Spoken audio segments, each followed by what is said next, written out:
Bom dia pessoal, tudo bem? Vamos resolver aqui algumas questões da banca Fundep de engenharia civil focadas em concreto armado. Concreto, estruturas de concreto, talvez concreto protegido, mas eu acho que é muito difícil eles cobrarem isso.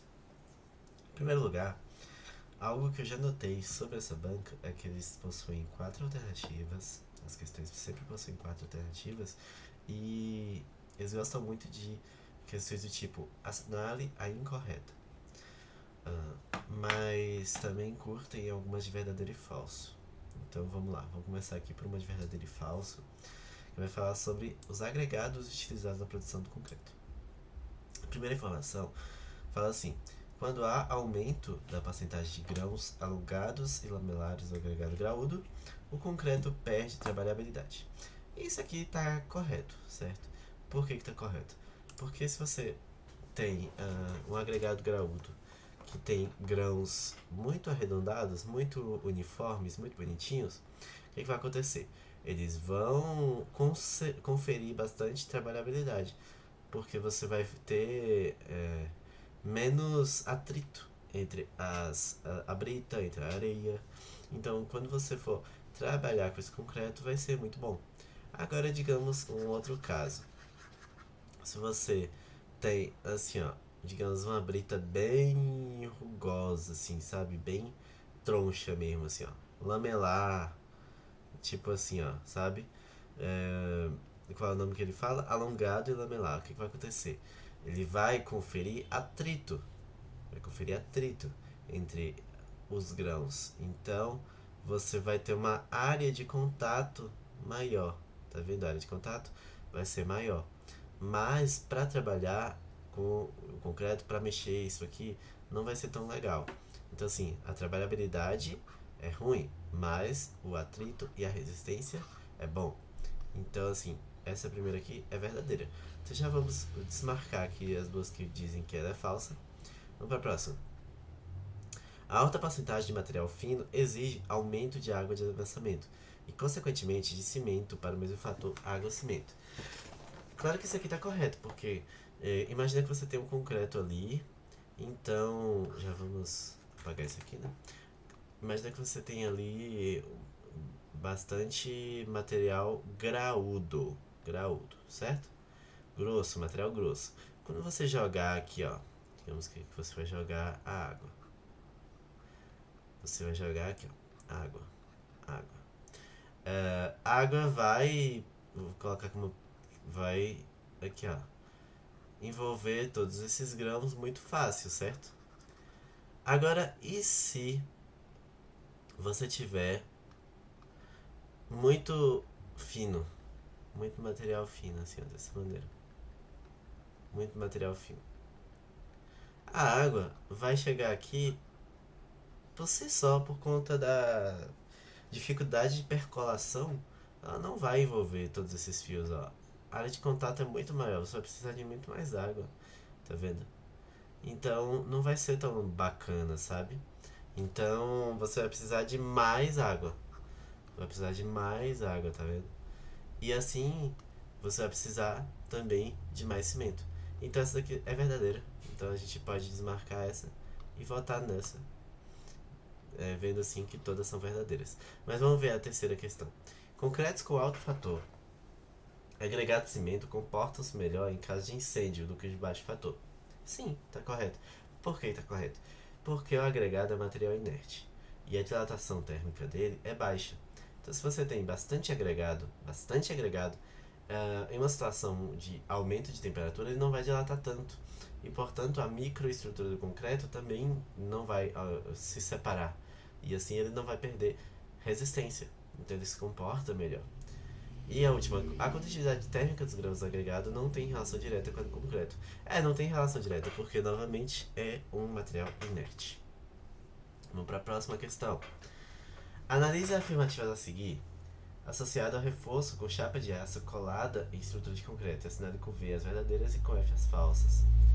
Para que o reforço por chapas coladas possa ser utilizado, é necessário que se promova o descarregamento parcial da peça, até que essa passe a ficar sujeita a apenas uma parcela conhecida da carga total que a solicita.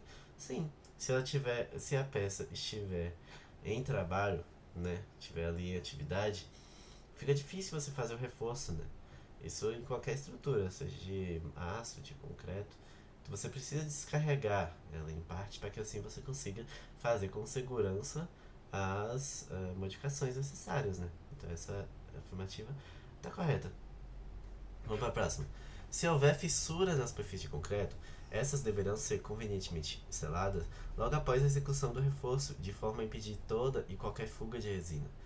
Essa tá falsa. Por que tá falsa? Porque aqui você vê, ó, a palavra após, logo após a execução do reforço. Como é que você vai selar o negócio se você já tiver feito o seu reforço?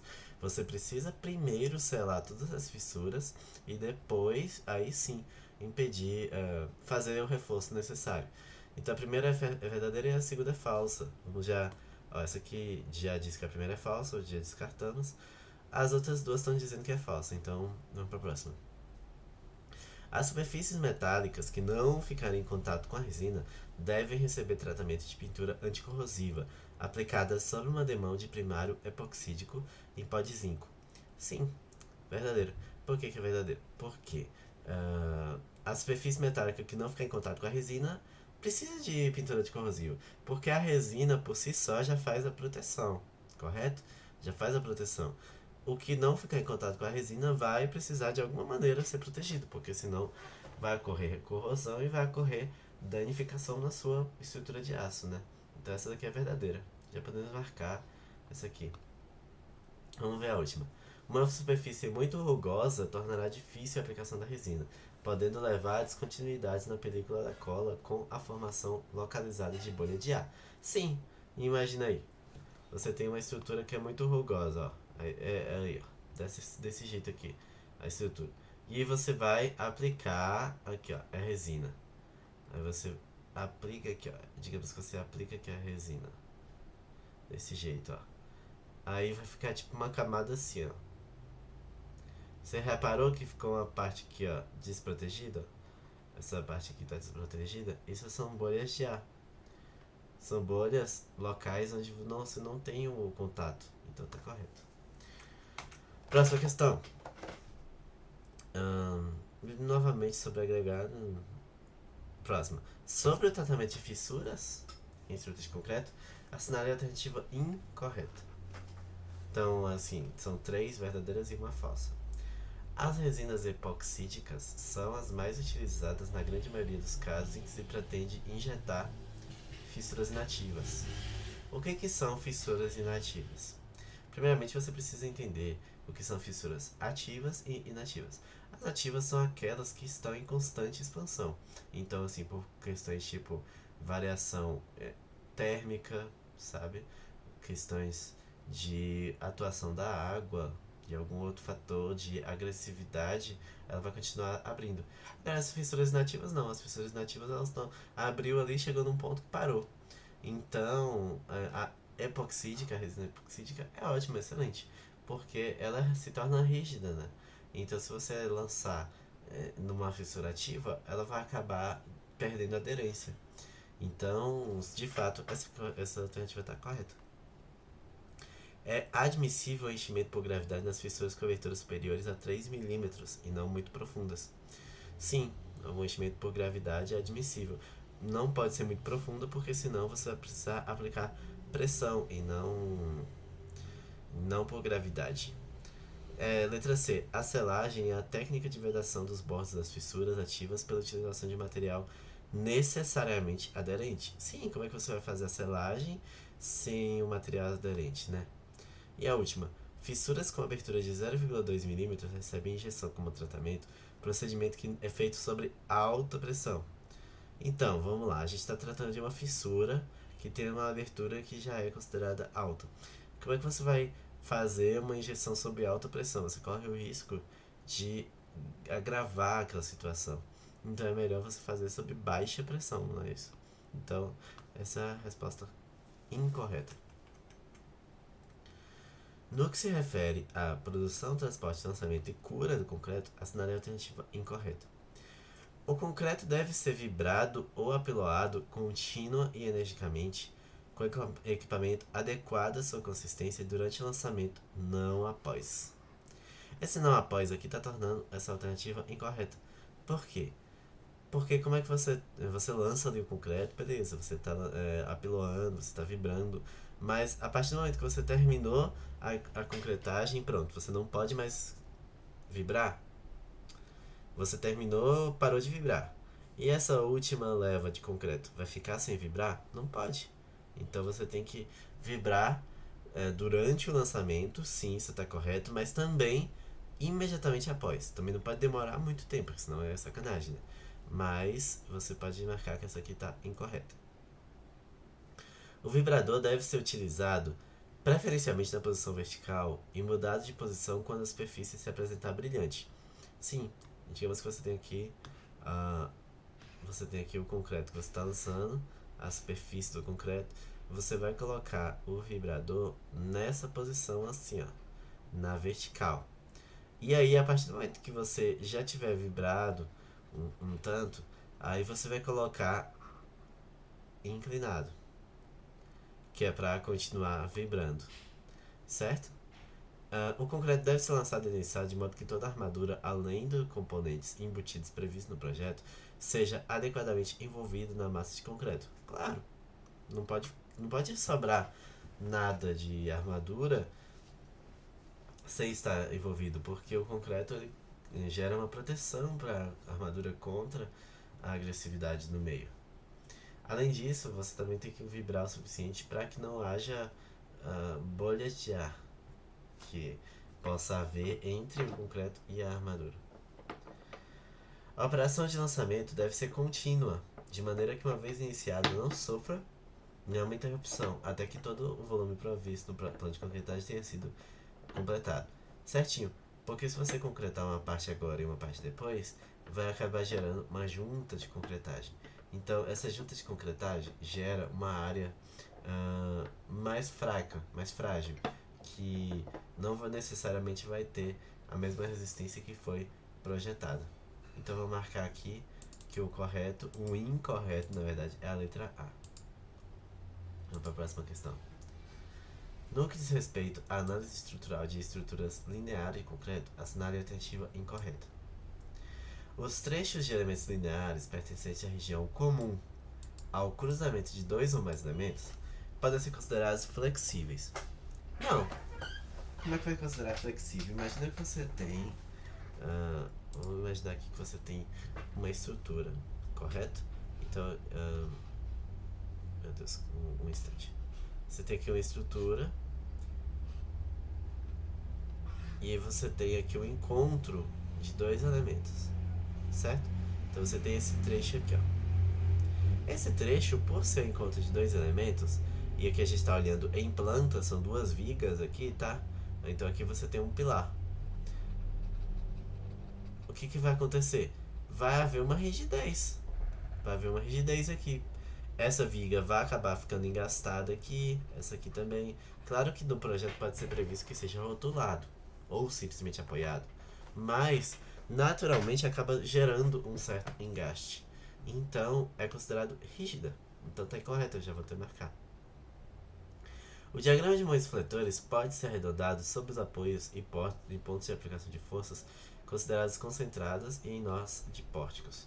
Sim, pode ser arredondado, porque esses pontos são justamente o que? Descontinuidades, né?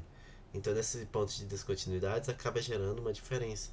Então, você pode arredondar para o valor mais preciso, no caso, né? Aproximado, digamos. Errei a palavra.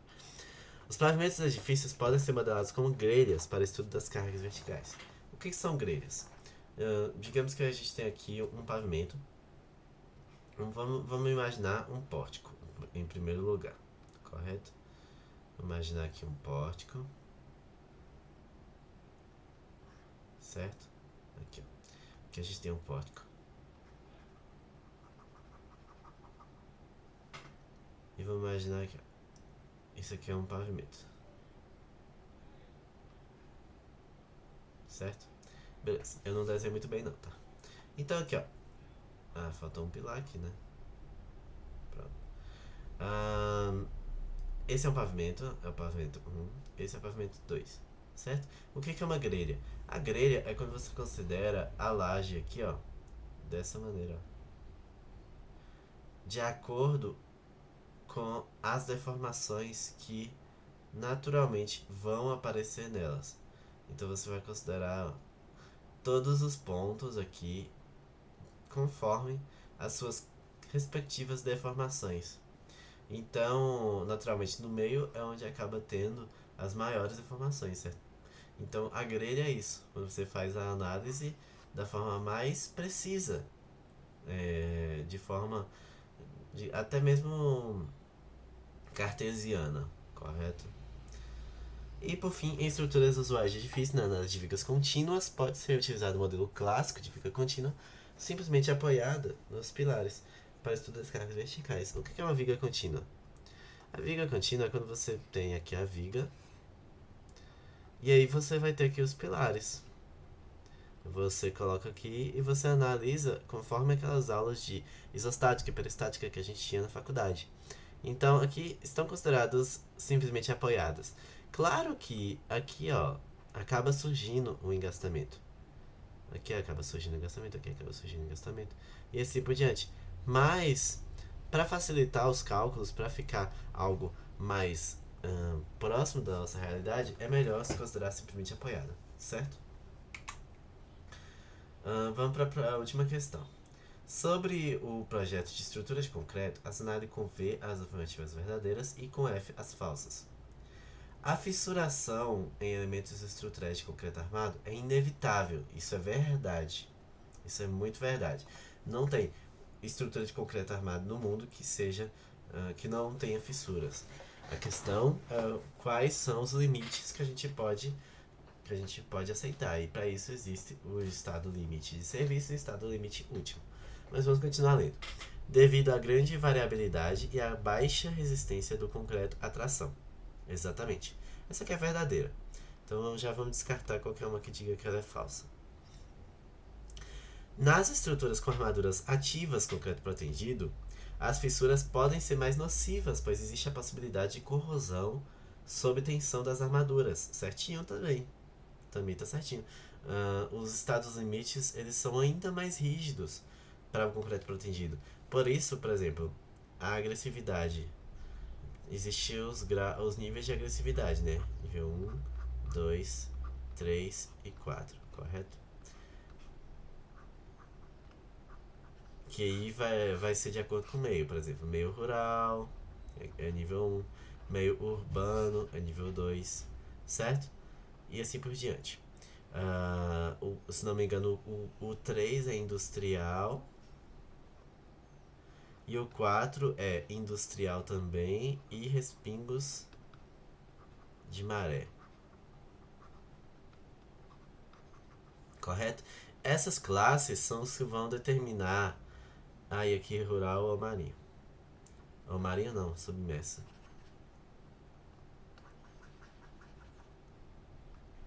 Submerso. Tá. Essas classes são os que vão determinar se você vai o comprimento que você vai colocar e também a classe, o fator aguacimento do concreto e o nível de fissuração também. E normalmente, para concreto protegido, você tem sempre uma visão mais conservadora. Então, por exemplo, digamos que para classe 1, 2, 3 e 4. O fator aguacimento que você vai colocar. Vamos colocar aqui, ó. A sobre C, fator aguacimento, ou seja, quanto de água você vai colocar em relação ao cimento. Para o concreto armado, se não me engano, é 0,45 o, o mínimo possível, que é na classe de agressividade mais forte, e 0,65 no nível mais fraco. Já para concreto protegido, você vai colocar sempre um pouco a menos. Então aqui para o nível 1 de agressividade, para concreto protegido é 0,6. Eu acredito que seja isso. E no fim, para a classe de agressividade mais forte, acaba sendo 0,45 também. Então, isso aqui está correto. Essa segunda aqui está correta, eu vou de verdadeiro. Para controles mais efetivos da fissuração em reservatório, é conveniente a utilização da proteção. Eu acho que eu vou de VVVV. Vamos lá. Tá correto. Limite mais severo de abertura de fissuras podem ser estabelecidos com o contratante para o controle de fissuração quanto à aceitabilidade sensorial. Certo? Então tá beleza? Outra coisa, eu falei do fator água-cimento, mas existe também a classe do concreto, né? A classe de resistência. Para concreto armado, na classe 1, você pode utilizar 20 MPa, na classe 2, 25, na classe 3, 30, na classe 4, 40. Já concreto protendido não, você já tem que elevar sempre, 25, 30, 35, 45. Então você sempre utiliza um pouco a mais na resistência do concreto, porque o concreto protegido é mais sensível. Então tá, essas foram algumas questões que eu resolvi aqui. Depois eu resolvo mais algumas, sempre banca Fundep. E é isso, muito obrigado aí por assistir.